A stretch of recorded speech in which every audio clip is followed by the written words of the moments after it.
For a middle-class American family today, how do they start acquiring and start accruing assets?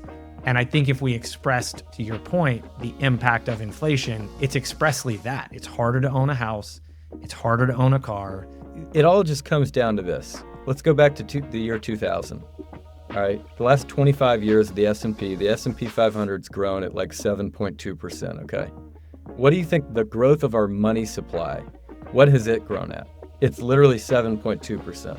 And so these are the 500 best companies in the world, okay? And they are just keeping up with inflation. And this is why. Technology is naturally deflationary. Prices fall to the marginal cost of production over time. Companies compete. I figure out how to make a cup for 10 cents less than you. I charge 10 cents less. I take your customers. That's like how a free market works with technology. We're getting better at all things every year, right? Yeah. Life should be getting easier every year. Our money should be affording more every year. But what's happening is, because we are in this debt-ridden system, we've got $36.5 trillion in debt, okay? And so the Fed is acting out of self-preservation. They basically have one job: don't default. You got 36 trillion in debt. And everybody's like, well, I'm not worried about inflation because we're about to have a productivity miracle with technology. And it's like, that's the worst thing that can happen, because here's why. We're 4% more productive every year in the US economy, about 4% more productive, okay?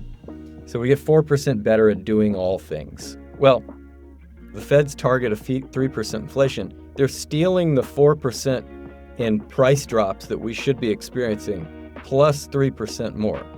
At 3% inflation rate, when you're growing at 4%, is the Fed stealing 7% from you every year. Well, what's about to happen in this next decade is we're about to go from 4% to 6% to 8% to 15% more productive, as the cost of things drops faster than in any time in history. Keep in mind, like, every time we are more productive, you're ramming more energy into the same number of units. Okay, so that 36 trillion in debt is now harder to pay off because each dollar is worth more. Okay, so the Fed has to print to offset these gains.